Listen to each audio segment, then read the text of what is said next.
What up? What up? What up, baby? We back. It's Wholesale Hardknocks, episode 58. It's your boy Daryl. Got my brother with me, the Mike Gomes. Mike, what up, big dog? Yo, what up? Yo, yo, yo, yo, yo, yo, yo. What's good, brother? It's grinding, bro. Happy Wednesday, dog. How's your day going? Yo, are you feeling right now like stuff is just super busy or what? Hell yeah. It's a great thing too. Yo, my Um, days have been nuts, bro. I legit haven't stopped the whole entire day. I legit have not since the time that I woke up this morning, I have not stopped working. bro, same. And isn't it a beautiful thing? Yeah, bro. It's crazy, bro. I was just telling somebody the story the other day. I was telling it to Marlon. I was praying. I woke up. I started praying one day, and I asked God for wisdom. Mm. So I asked for God for wisdom before I left the crib. As soon as I walk outside, my phone starts blowing up, bro.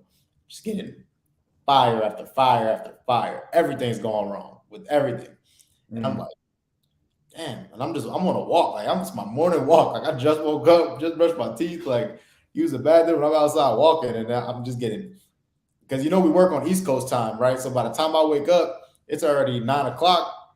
By the time I'm like out of bed and ready, it's already 9 o'clock Eastern time, right? So I'm getting all these calls and stuff, and I'm like, bro, what is going on? And I just started to think, like I was about to get mad, and I'm like, hold up, stupid, like you You you just pray for this, brother. you You just, pray for this, bro. you just pray for this. You just ask God for wisdom, right? How you supposed to learn? Legit. You pray for this, bro. Yo, you better be careful for what you ask for, bro. Max. Because it never comes the way that you think that it's gonna come. Same exact stuff, bro. Here's one thing that's really helped me out. Um, Now that we're on the topic of the God, is writing all my prayers down. So whenever I say a prayer, I'll write it down, dude. I got like so many entries of prayers, bro. Like literally, it's just ends on ends of prayers. But I will study it, right? I will study those prayers at the end of the day or at the end of the week or whatever. And I'll look at things that happen just like that. And I'll be like, oh, dude, that was literally exactly what I asked for. Yeah. It wasn't what I was expecting Right. in real time.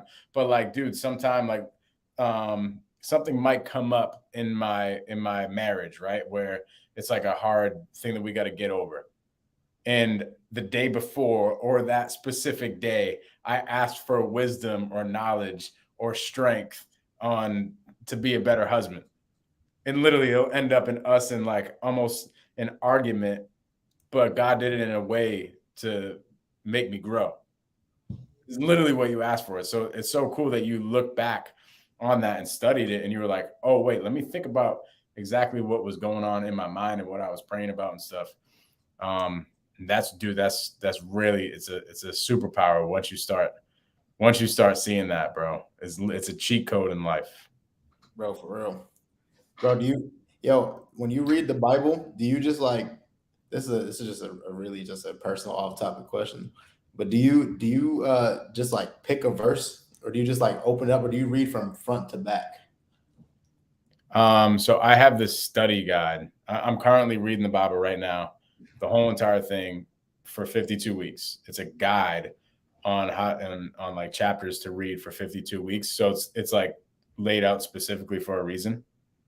Um, so that's that. But it all depends, right? Like if I'm going through something and I need an answer, the Bible app is dope because you can look up verses for specific situations. So you can do that if you need guidance. Like I remember I needed guidance on my relationship at one point. I just went in and typed in some marriage scriptures and stuff like that. So it depends. Sometimes random though. I will just randomly open the Bible. Like there was one time I was away. This was so crazy. I'm not gonna go into the whole entire story, but this one time I was in a hotel and I'm by myself. My girl at the time, who's now my wife, was not with me, and like there was just some crazy things that were going on. I was about to go to bed, and I'm like, You know what? Let me just open this drawer. I don't know why, dude. Why the heck would I ever open the drawer? I didn't even know the Bible was in there. Like, dude, I just randomly opened the drawer and the Bible was in there. This is before I was going to bed. I was tired, bro. I was at a mastermind. I was like exhausted. It was like an in-depth mastermind for like 3 days. I was exhausted, bro. Something just told me to open the thing, and I opened it up, and I'm like, I opened it up to a random page. And what I was going through in that exact moment, what I needed was to forgive. In the scripture that I opened up, I just randomly started reading, like my eyes like this, like. And the scripture that I was reading was about forgiving. It was literally God pretty much telling me to forgive, and it was just like crazy. So some random times I will just open it, but I remember. Go ahead. Like, so why'd you ask a question? No, I was just extremely curious, bro, because I want to read the Bible more, but like Mm. sometimes I'll be overwhelmed. I'll be like, I don't know if I should start from the beginning or if I should just pick a verse and just start from there and just pick a random verse. You know what I mean? Mm-hmm. I love it. This is really good. I like that we're on this topic. So I used to do the same exact thing because I didn't know. I was like lost. I was like, and it was overwhelming, and it led me to ultimately not even reading until I got that book. So that book literally lays it out. It even gives you some a summary and questions that it asks you after you read the chapters and stuff. I'll send you the book, and I'll actually put it in the comments so that you guys can get that. There's one for males, there's one for females. And that'll give you a whole entire outline on what chapters to read and stuff like that for the whole entire year. That's a good guide. Here's Yeah. what helped me a lot though, like fully understand Jesus's story. I was watching this show called Chosen. Very random day, I hop on a call with another investor, guy that I really look up to up in this area. He does a lot of fix and flips and stuff, and he was just explaining like his business and everything. We were just chopping it up. Then we randomly got on this topic, and I was like, I had the same exact question as you. I'm like, dude, I want to learn more. I want to get to understand the Bible more. I just don't know where to start. Like I'm lost. Once I open it up, and I'm like, dude, I don't even know what the heck they're talking about. Like it makes no sense to me. Ain't no way I'm just gonna start on page 1 and end off on page, Not for real. right? Like that's just not going to happen. And he was like, go watch The Chosen. The Chosen, dude. It like it's what got me in love with Jesus, bro. Literally, that whole entire show itself breaks down Jesus's whole entire ministry, Yeah. like in depth. It's really really dope. So The Chosen, that's what's gonna help you really have a visualization at least of what the New Testament is like. So I would highly recommend reading that. I'm watching that. That's gonna help you. But in the meantime, if you want to actually read like real scripture and you've never really read the Bible before and you don't know where to start, the guidebook is a really good place to start. Bet. Bet. Yeah, put that in the chat for me, bro. I got you. Yeah, what do we come on here for today, dog? To talk about the Lord or to talk about the market, dog. We haven't had a conversation about the market. Last time we talked about the market, What? like things was going. The market. The market. The market. I feel like I have a Boston accent. What do you think? Nah. And I feel Nah. like I have, even when I try to force it, it doesn't sound that good. You probably Yeah, have nah. that's Yeah. not what I do. I I'm don't know. low-key, like I don't know if you really are from Boston, bro. You may have just moved there and just Nah, like dude, I'll tell from you, Delaware or something. most people don't really have a Boston accent. Like Really? actually, I'm lying. It depends on where you're at. You have It's some fun. you have some sort of Boston. You have kind of a Boston accent. But it's not like crazy. I think people overdo it. Like I definitely overdo it with the Boston market. No. There's some people that literally sounds like that, bro. It's weird because people in Boston, like people around the city, they don't really sound like that unless you're in like a specific neighborhood. It's all around the city. Like you go 45 minutes outside of the city, that's when Yeah. people sound like it. It's the weirdest thing ever. Um, but yeah, anyways, so we're gonna talk about the market, bro. What's going on in this real estate market? What What are your opinions, bro? As far as what, like the just what, like interest rates or the market in general, Dude, like when I say like, give me an update of what's going on in real estate. Don't even talk about. You don't even have to really talk about the market or whatever. Just talk about like what is going on, bro. Like if you were to just give me if I said, yo, Daryl, I I've been locked up for 10 years. What the heck is going on in real estate right now? I have no idea. no, for real. So I mean, interest rates were literally just the lowest that they ever were. Now they're on their way to being the highest. I mean, there's no crystal ball, right? Not the highest, definitely not the highest, but the market is pretty much correcting.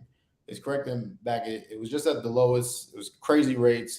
It was a buying spree. And now, well, it was a market was at the highest. My bad, and interest rates were at the lowest. And now it's starting to correct in a lot of markets. That's what we've been seeing. Like sellers are starting to get more inclined to taking deals, right? Like there's people that we've had in the system where we were making offers to last year and they would have never taken that offer. Now they're coming around asking us, is that offer still on the table? Right? Because that house is still sitting there, you know? So it seems like the market is starting to correct. Buyers cannot, a lot of times, afford their payments now because the interest rates are pretty high. Like, bro, we have a lead in the system and it's crazy. Like, I kind of want to talk about this. I kind of want to pick your brain a little bit and see how you would solve this. But we have a seller who was a PPC lead, and she bought a wrap deal from somebody. She bought a deal on a wrap from another wholesaler, investor, whoever. Right? Mm. She cannot no longer afford her payments because they're charging her 11.9% interest. The rap lending. Wrap, yeah, the seller, the investor, wholesaler sold it to her at 11.9% interest. So her monthly payment is 3,500, and the mortgage rate, the rent rate is 2,500. So they're charging her $1,000 more than what the rent rate is. I personally don't think that's even legal, Was she right? drunk when she bought it? I don't know. That's I'm what she's saying. just playing. I'm just playing. But I was just gonna say, dude, I don't even know if that's legal. Depending on how they structure the paperwork, like here in Massachusetts, you can't even charge a certain amount of interest. I forget what it is because I remember I was having a private money lender that was lending on a deal up here, and it was a certain amount of percentage that we could not that he could not charge us. Like we had to go down on the loan as far as interest goes because it was illegal. Um, I don't know exactly. It depends. I think it depends really on what state that they're in, but definitely there is laws and regulations in those specific states where that deals in how much you can charge somebody in interest. For sure. That is super Right. high. But yeah, no, that so like that the market was forcing people to buy because people aren't being able to get qualified for a lot of loans, Mm, so they're going. A lot of people are buying wraps, right? A lot of houses can't be sold on the market because traditional buyers can't qualify a lot of times because the payment is getting higher, you know. mm. So the market is starting to correct in most markets, but like there's other markets that we're in, like Florida. Like there's nothing changing in Florida. Florida's still pretty hot, pretty much in every market. So it's different. It depends on your market. I'm sure Boston's the same way. I'm sure Boston doesn't have because the inventory is already low. It's been low in Boston, so I'm sure you guys haven't even really seen much of a change. People are still doing businesses is as usual. Am I wrong about that? Yeah, dude. It's like right now in the past 3 to 4 months, we've been getting the highest assignment fees that we've gotten in like years. Yeah, and we've been getting high ones as well. It's the way I look at it is you just got to get better at sales regardless of what the market is doing. You know what I mean? Like, yeah, the market's gonna go down. It's always gonna come back up. But regardless, people are gonna sell their properties. People are still selling their properties every single day. People are still buying properties every single day. Here's the deal: people are always going to have problems every single day. I hosted a meetup a couple weeks ago at my office, and I was explaining to somebody. Somebody asked me, they were like, Mike, so what happens like in the wintertime or springtime or summertime, like when the seasons change, does business change? Like, does deal flow change? And I'm like, okay, so do you think somebody will have the same problem in winter that they do in summer? Like if they're going through a financial struggle, like they're going to have problems no matter what. So in any season, there's always problems to be solved, like throughout the whole entire thing. And then also, depending on where the market's at, if the market's up, if the market's down, if it's freaking going all over the place, bananas, people are still going to have problems no matter what. Without a doubt. At the end of the day, we get paid as wholesalers to solve a seller's problem.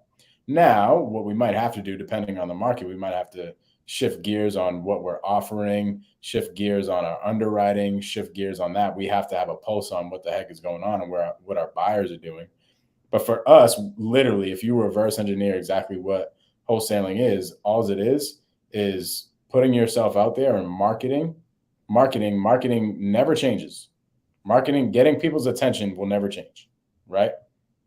You're always, it's going to change as far as like your strategy and maybe how much it costs and everything, but you're always going to have to do something to get somebody's attention, and that's always going to be how you make money in business in general. Okay, same thing with sales.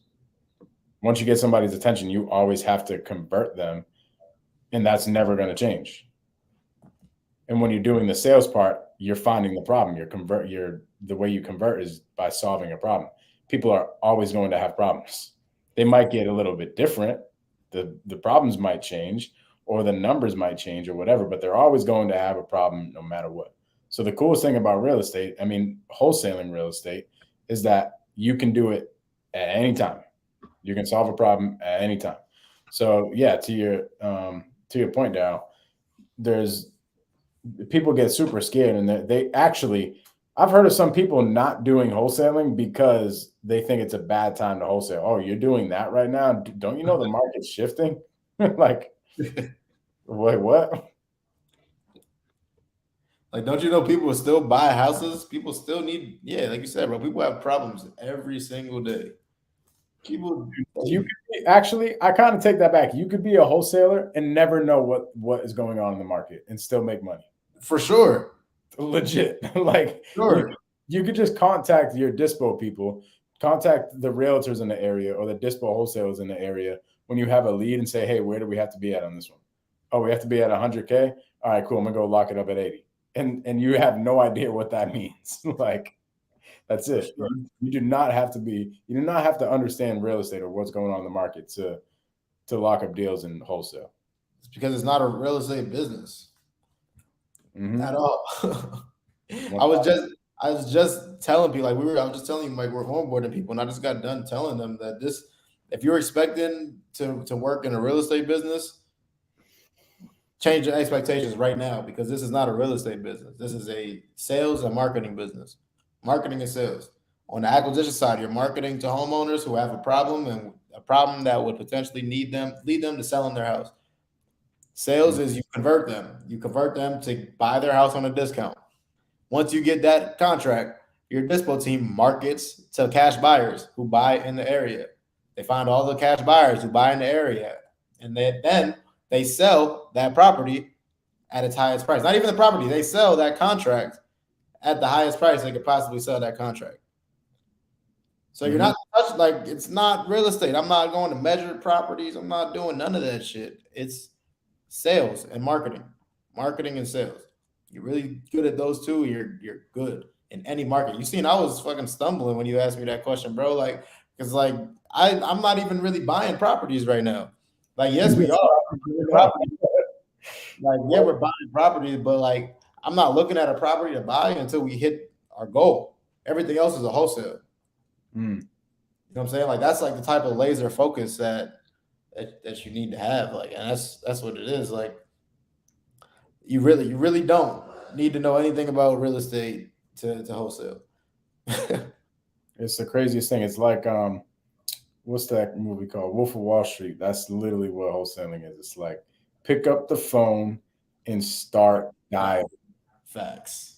That's really all it is. And just go out there and get on the phone and start finding problems and solve them. Bro, no lie, we were making the PowerPoint. I was making a PowerPoint last night just to go over with the because we did like a whole presentation. It was fire, and I'm at the part where we're describing our acquisitions, like just like to describe like what it takes. And I'm sitting there thinking, in my exact words was, I don't even want to type anything. I just want to put a link to a video, and the video was that it was that scene where he's like you girl out to break up with you good. Pick up the phone and start dialing. I You love it. That is great. filthy rich. That is so good. Yeah, dude. For our new onboards, it ain't there ain't nothing like dude. We have a badass sales process. Okay, Right. like our sales process is badass. It's 5-star. Ain't nobody else's sales process better than our sales process. Like that's how confident I am in the sales process that we have created. But at the end of the day, bro, our new onboards don't even get the sales process. We don't even implement that to them until they show us that they're ready for it. For sure. So literally all it is when somebody first comes on the team, it's hey, here's a list of the worst leads. Okay. Like here's a list of all the people that told us to F off and told us to follow up in a year. Get on all these leads, and your job is to go create opportunities for the people that use the sales process. And if you could show me that you can make something out of these two lists, right, then you're going to prove to me that you deserve to be poured into and you deserve the 8-step sales process and you deserve to be uplifted as a salesperson. Because, dude, having a process and being trained on sales and all that type of stuff, it's what is the point, bro, if you're not really ready to be a free right. Yeah, no, without a doubt, because that's the one thing that matters. Like, if you're gonna join the team, join somebody's team, you got to make the calls. Like what? Like there, and you're right. There's so many people that you'll bring on, you'll teach them everything, onboard them, and they just don't make the calls. And that you just have to nip that out like really fast.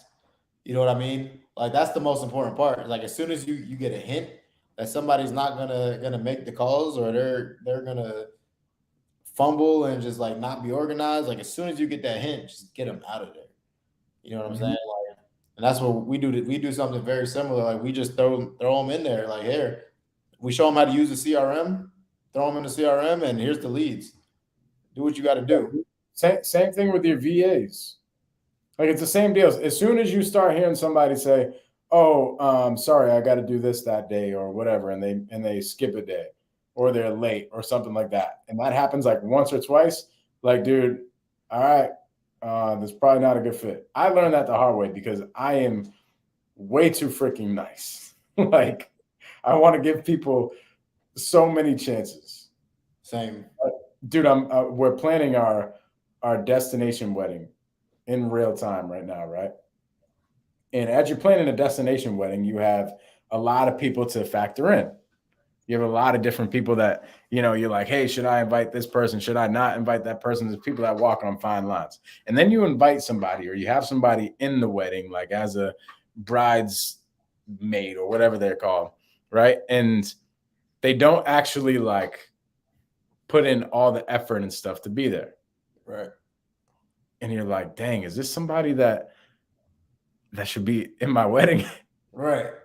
You know what I mean? But it's very hard to be nice. I mean, to make that distinguish, right? So we're in the middle of this, and there's some people in that are getting involved at the moment, and I am the nicest person in the world.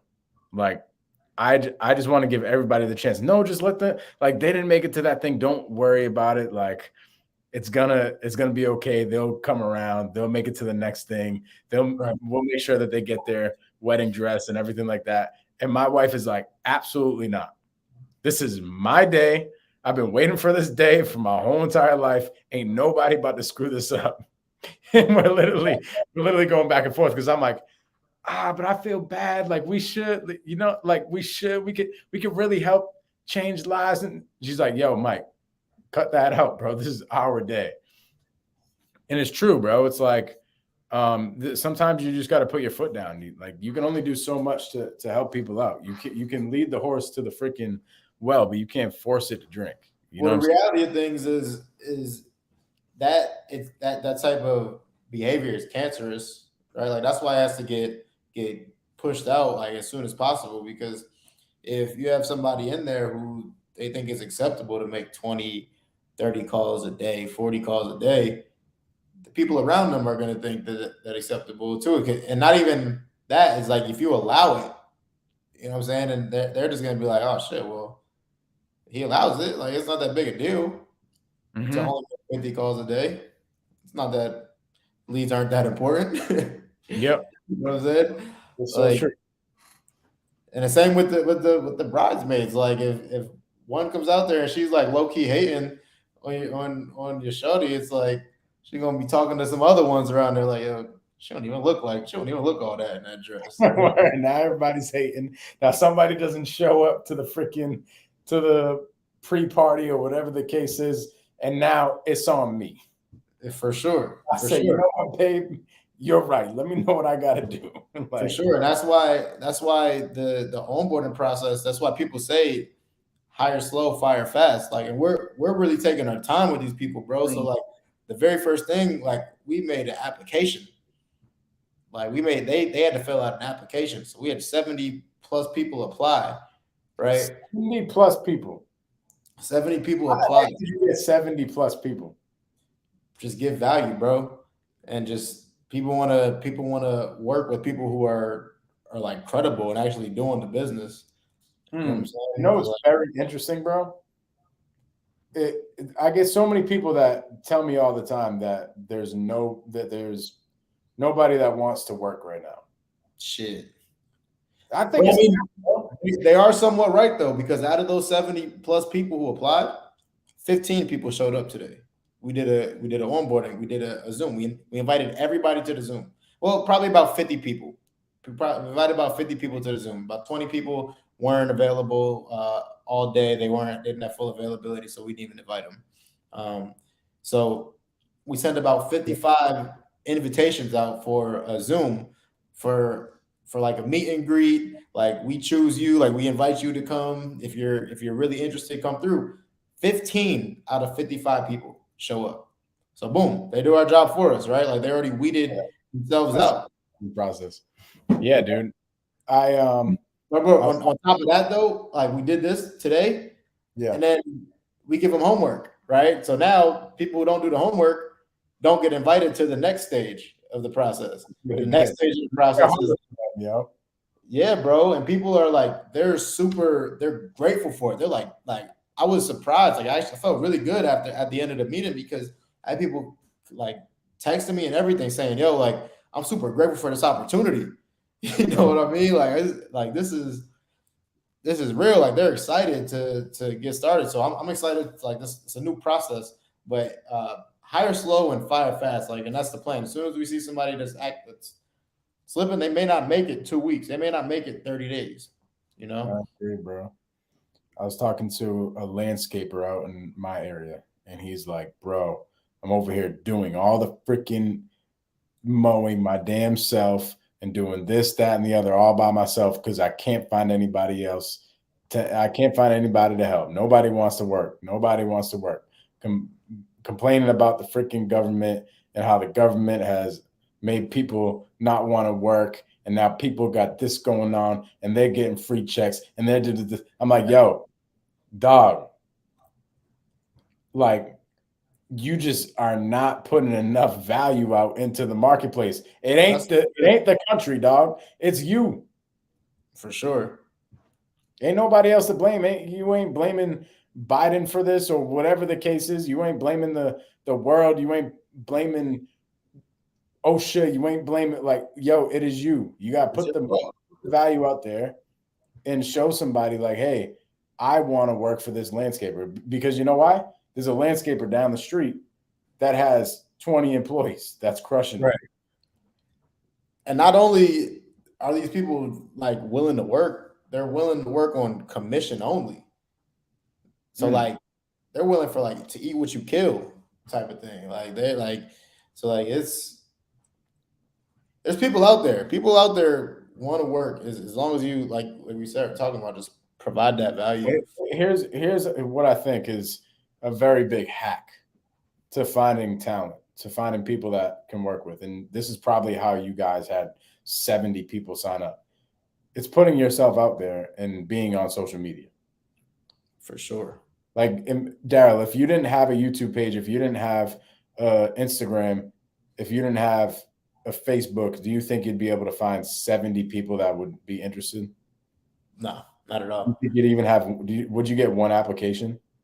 Not at all. People would be like, "Who the hell is this dude? Why would I work for you?" You wouldn't even know where to put the application. Right. Or would you put it on LinkedIn and get one bonehead that is going to apply? Right. Like, dude, you have to be on social media. Like, if you really want to take your business serious and you want to make things easy for yourself, bro. I want to go raise private money, dude. I go on social media. I need a new hire. I go on social media. I need boots on the ground. I go to social media. Social media when you're working, you got to be working the social media. For sure. I've been slacking. I've been slacking on my posting too, though. Low key, I've been like, and this may be an excuse because I can like just make the clips and everything like that and just schedule it throughout the day, but I just be working on like strictly one thing, bro, and that's getting this wholesale business like where we want it. You know what I mean? It's like sometimes like thank God for these podcasts and like things like this because I probably wouldn't have any content. You know what I mean? Like sometimes I set the camera up, but like I've been slacking. I need to set some content days. How do you stay so consistent with your content, bro? I schedule things like meetups and I make sure that there's a camera around me. Like if you see all my content, that's really what the majority is. I'll give you guys a hack right now. All you 8 people watching right now. If you're on Instagram, you know how you can see people. You've probably seen these videos before where you can see the background. It's like a picture that's a background, then you see the dude's face talking or something. Yeah. Those videos, one, are super easy to make. You don't have to go chop them up or add whatever. You don't have to add like the subtitles and pictures and automations and all this stuff. All you have to do is record yourself. And those videos are the videos right now that are going freaking viral on Instagram. Like those are the videos that are popping off the most. I don't know why. It's just the algorithm, but like, dude, it's as simple as that. Just pulling out your phone and just talking. Literally pulling out your phone. Hey, I am on a podcast right now with Daryll. We're talking about new hires. Here's what we think. Click. Tag Daryll. Bet. It's not easy, bro. I need to get consistent with it, bro. That's really what it is. But that's like you don't even have to record yourself while you're at a meetup or something like that. That's just like next level stuff. But just to get started, bro, I was watching my first YouTube video ever the other day. It was literally me with a selfie stick walking around like this. Like the selfie stick's right here. I'm walking around. I'm like, hey guys, this is Mike. Welcome to my YouTube channel. You know, I'm not like one of these real estate gurus or anything like that. My business isn't even where I want it to be. I think I'm making like $15,000 a month. But hey, I'm doing this to keep like, dude, it was the worst. I was cringing my teeth. But you can see the growth. Exactly. But it propelled me to just keep getting better, one, at social media, but also to keep posting. Like I'm like, dude, I ain't about to just post one post, say that I'm about to go build these businesses and not show the people what I'm about to do. So it holds you accountable. Not for sure. For sure. Bet. Yo, and this did we say we was gonna do a Q&A too today as well? Yeah. So if y'all got questions about anything real estate related, the current market, Airbnbs, wholesaling, flicks and flip, whatever. Ask questions in the chat. What y'all got? What y'all got? Yo, Mike, how I'm curious though, how would you have if you got that lead? Lady called, bro. This lady called me last night. We had a PPC, it was a PPC lead. Lead came in last night at like 8:35 p.m. Damn, Bro, I'm she's stressed. she's stressed, bro. And I'm on the phone. I'm on the phone with me and Toddy are just on the phone. And I'm like, damn, we just got a lead. I'm gonna call it. She's like, you won't. I'm like, I'm gonna call it. So I called it, and I'm like laying down, like I'm tired as hell, like it's mad late. And bro, this lady's in pain, bro. She's like, how fast can you move forward? It's been I'm like typically 30 days. She's like that, like you can't do it sooner. Like she needs to go. Like she needs to go. She's just telling us the whole story. And yeah, it turns out she bought, like I'm looking at her mortgage. She's like, yeah, like I made a stupid deal. It's a private investor. She's like, I made a mistake. She's like, the interest rate's 11.9%. I'm looking at the house and it says seller finance. So they bought it at like 5%, around 5%, and they sold it to on 11% interest. And I'm like, damn, like I'm just looking this up, and I had her say it like I'm like, damn, this is probably like an investor. Um, so I'm not really sure what to do. She doesn't have much. She has a little bit of equity. She bought it at 297. I think fixed up, we could probably sell it for like 340, 350 potentially. Wait, say that again. She owes 297. Yeah. I was thinking maybe a novation. Maybe we just list it for her. How much work? I think it needs like a cool 15, 20K of work. I would have put work into it. Why doesn't she just do that? She don't got no money. 350 times.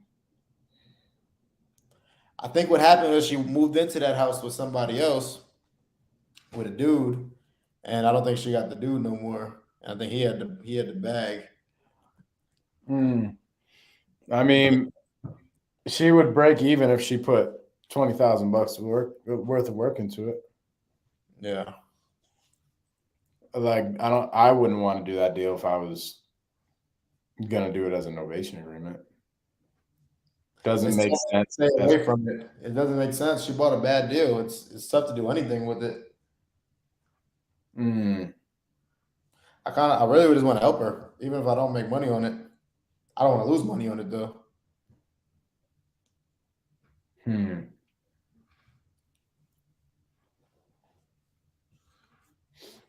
not sure, bro. Has she contacted the lender that put the extra percentage on it? I don't think so. And I was thinking about that. I was thinking about seeing if we can contact them on her behalf. But I mean, they got nothing to lose. If she defaults, they just keep the 20K down payment and they can sell it again. Yeah. So that's what I'm saying. You could potentially talk to those guys, because at the end of the day, they're on the hook. Let's think about this. So, this is a lot. So somebody bought a seller finance deal, right? Or put it under contract or whatever. But essentially, let's pretend like Mike goes to Daryll. Daryll owns 123 Main Street, and I say, hey, I will buy your house on seller finance. I'll give you 5% interest, right? So me and Daryll now have that agreement. Then I'm like, I know that I have Susie who will pay me 11% interest for this property. Why don't I just go get Susie involved? She can buy the house for me. I'll plug myself in the middle. Susie will give me the 11%. I will give 5% of that 11% to my guy, and I will cash the 6%. Right? Yep. Here's the thing. Mike is obligated to pay Daryll his 5%. So if I don't pay Daryll his 5%, Daryll can come and foreclose on me, and then we all lose. Right? So you got to think about Mike in this situation. Mike is worried about this person over here because they have the payment. They're the ones that are going to give them the 5%. So if I'm this person, Susie, I'm contacting Mike and I'm saying, yo, I bought a bad deal from you. There's no way I can move forward with this. Like, I don't know what else to do. And essentially what she could do is she could either quick claim it back to that seller, or just sell it back to, I mean, yes, the seller in that case, sell it back to him or whatever. But I would definitely have a conversation. It's almost like contacting the bank and doing Yeah. a short sale or something. Do a deed in lieu. Well, she wouldn't want a foreclosure on her record, right? So she could just tell that lender that she wants to walk away from it. Yeah. Yeah, that's the worst case scenario. But my thought is I want to see if it's predatory. It's in Texas. Because if I'm not mistaken, well, I guess it's under a certain amount of wrap deals you need to do. You need to use an RMLO. Mm-hmm. Yeah, what's the percentage in Texas? I'm not even sure. I know Texas has a lot of laws. Let's see. They have a lot of laws for predatory lending.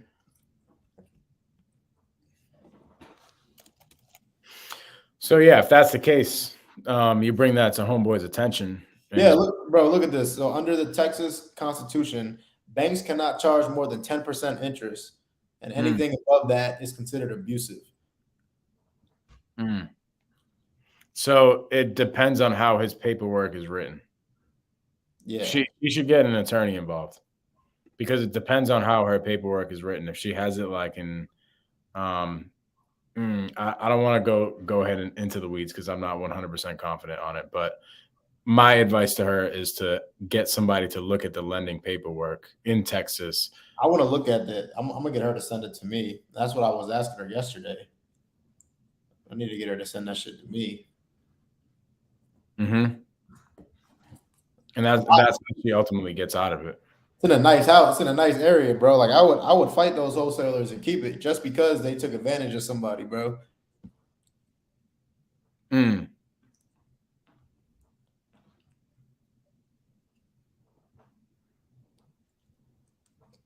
a super nice area. This lady don't know what to do. Like I need to call. I actually need to call her. That's very interesting, dude. I don't know exactly what would happen. I'm very interested to see what would happen with that. I would definitely contact an attorney down there in Texas and figure out their lending laws and stuff like that, because who knows if that loan is illegal, like does that loan just get wiped out or what? And then she now has a property with a different PITI and she can now afford it, or you can take that down yourself or whatever. Yeah, that'd be crazy. She doesn't want to keep it though. She wants to sell it too, so I can step in somewhere. But we'll see. I'll call her after this, and I'll have an update next Wholesale Hardknocks. Love it. Cool. People, flood the comments with your questions. What do you guys got for questions before me and Daryll pop up out of here? That's very interesting, bro. That's my answer to everything. Like, whenever I'm stuck, especially in situations like this, I'm like, let me just contact my attorney. I'll tell you, my attorney has probably taught me more than any mentor that I've ever had. Because whenever there's a problem, I just go contact them and they're like, oh yeah, here's the solution, because they know freaking everything. So I'll tell you, like, whoever you're learning from probably learned from their attorney. For sure. Attorney relationships are important. 100%, dude. People don't talk about that enough. Like, if you have an attorney that you have in your back pocket that, you know, you can contact whenever, and you can like call them and have a conversation, rather than having to go through the whole entire BS of like, hey, calling the assistant and having to schedule an appointment, do an email chain, or like, if you can just contact your attorney directly, that is a game changer. You're gonna get through obstacles so quick. For sure. And honestly, it's important too, because if you're not in lawsuits or getting sued, you're not doing enough business. bro. I had we were gonna deal. So we had this deal, bro, and I took an L on the deal. I lost money. I'm losing 15K on this deal. So I have we're just prepared to take a loss. I have a lender on the deal, so I owe my lender money out of my pocket. So I lost 15K. So we had gotten a payoff statement, right? We had an offer for the house. It was the highest offer we got. So we got a payoff statement and showed that we still owed about 20K on the mortgage, right? So I had my lender get paid half of his money that he put in, and he let the rest into the deal. And now it's attached. That loan is attached to another property. Like, so I owe him more money, right? Which he's going to get paid. We have an agreement to pay him off and all that good stuff. Um, so what happened was we got the payoff statement. We closed on the deal. The deal has been dispersed. Like, we got paid like $2,000. I paid my dispo manager. Like, I paid everybody on my team. I didn't touch the money, and I get a call a week later, and it's from the attorney and my TC, who she's not my TC anymore, but she's my TC on that deal, and they're like, "Oh, the lender sent the wrong payoff statement. You actually they actually owed more money.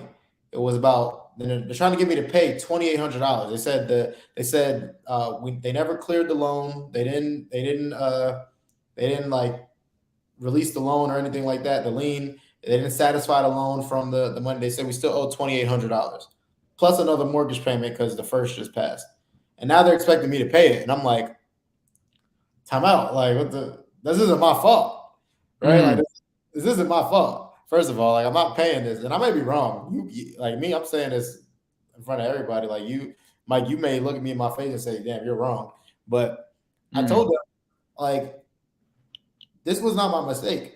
Like, we asked you for a payoff statement for a reason, and the deal shouldn't have been closed. It shouldn't have been dispersed if you know what I'm saying. If they weren't ready, right? So, like, I lost money throughout this whole deal. Like, I lost 15K, but that's not to mention the monthly payments that I've been paying for the past 6-7 months, and the insurance and taxes and all that stuff that I've been paying. You know what I'm saying? It's like I took a fat L on this deal, and I told him, I'm like, I'm not paying that. Like, I'm sorry. Like, I'm out for this deal. This guy owns the house. The mortgage isn't in my name. I didn't pay this. Like, I'm good. And honestly, the mortgage. Wait, so you assigned the property, somebody closed on it, and they bought it? I bought it, and I bought it for a minute, but I just sold it. Like, we closed on it and sold it cash to an end buyer. So it's supposed to work out the sub 2 loan. And the sub 2 loan, the person I took the loan over, she's actually deceased as well. So, like, nobody's being harmed in this situation. And I told him, like, look, like, I don't. And I told him, I'm sorry. Like, and their attorney called me, and he's like, well, my client is going to be forced to pursue legal action. And I'm like, for $2,800. For $2,800, I'm like, do what you got to do. I'm like, tell them do what you got to do. Like, if y'all want to sue me for that, then sue me. It'd be a lot cheaper for y'all to just pay it. They're like, because he's trying to sell it right now. So they're saying he can't close on it until that lien gets satisfied. He already did the renovation? Here did the renovation. That's what I'm saying, bro. Like, and now they're coming to me with this problem. And I'm like, then okay, they tell me. Okay, so when you were selling it, right, and the buyer came in, did they use their own title company and their own? Yeah, it's his attorney. It's the buyer's attorney. So he had his own attorneys getting total payoff statements and everything like that. Exactly. And the same one who just threatened to sue me.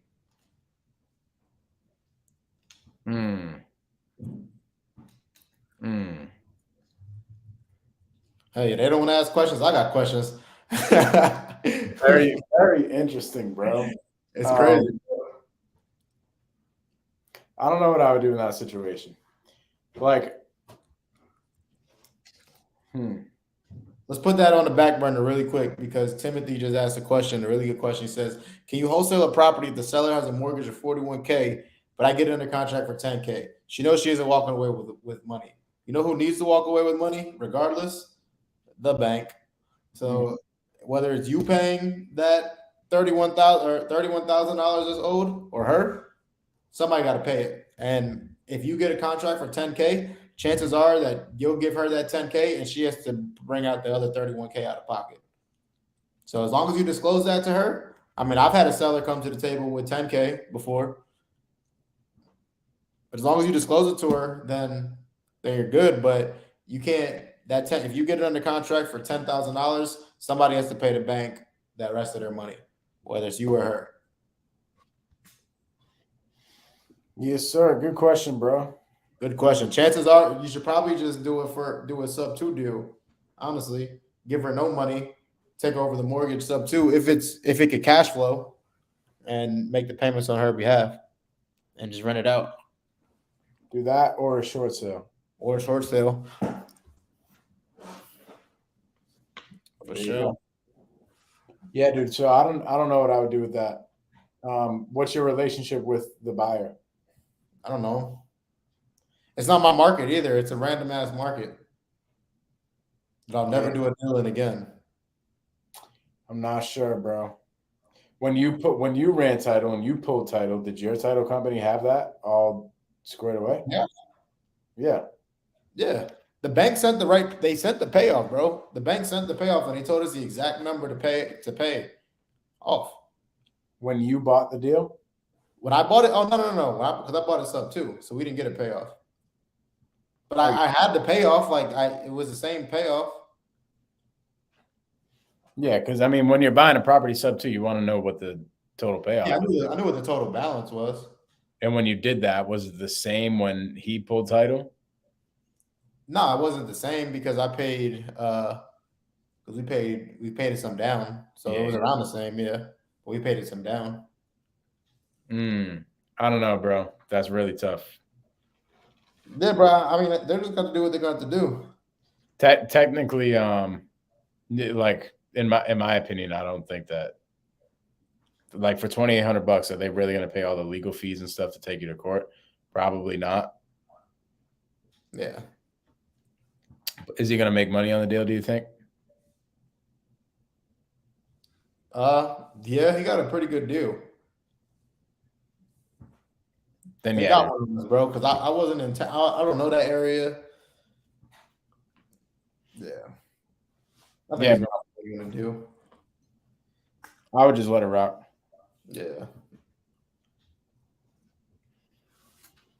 Love it, bro. Well, this was another episode of Wholesale Hardknocks. Timothy actually asked another question.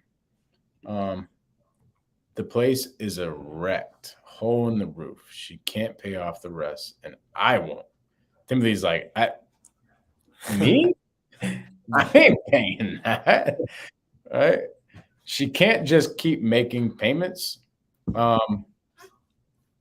Well, she could make payments, and that's what Daryll was talking about. That's what taking a property down sub 2 means. So when you take a property down subject to, that means that you keep that mortgage in place. So if she owes $41,000 and she has a mortgage payment, let's just say of $400 a month, somebody could just take over the payments of that $400 a month and keep it rocking and rolling and keep that loan in place, and then use it as a rental or use it as a personal house or do whatever they want. For sure. A mortgage never has to be paid off in full at closing. You can always take over the payments for the most part, unless it's a hard money loan. Which you still can, it just isn't. Yeah. Dope. Well, there's no more questions. Mike, what's them paying their dues, bro? Screenshot this, share it. Screenshot this, share it, get in the dog pound, get in the Blueprint Facebook community, do all the things. Go in the link in the description. You'll see the links to me and Daryl's Instagrams. You'll see the links to our free communities. Go in the description. So right now, if you haven't already, go down there, get in the free Facebook groups. I just hosted a Zoom today for the free Facebook group. We actually were talking about sub 2, and I called an agent explaining sub 2, and we're going to get a deal done. So get in those communities. People doing some cool stuff. Daryl's giving job opportunities in those communities. Like, bro, we just hit 1,000 people too. 1,000 people in the dog pound, bro. So if y'all in the dog pound, shout out to you, man. Love it. Hell yeah. Word. Well, that's it for Wholesale Hard Knocks for today. We're almost at episode 60, man. 58 straight weeks of just bringing value and bringing game. Yo, help me and Mike out. Let us know. Shoot us a DM and let us know what you guys want to hear about. What you guys want us to talk about on the next Wholesale Hard Knocks, so we can come up with some more ideas. We don't want to keep doing the same thing for y'all every week. So shoot us a DM. Let us know what y'all want us to do, what y'all want us to talk about, and we'll see y'all next week, man. We out.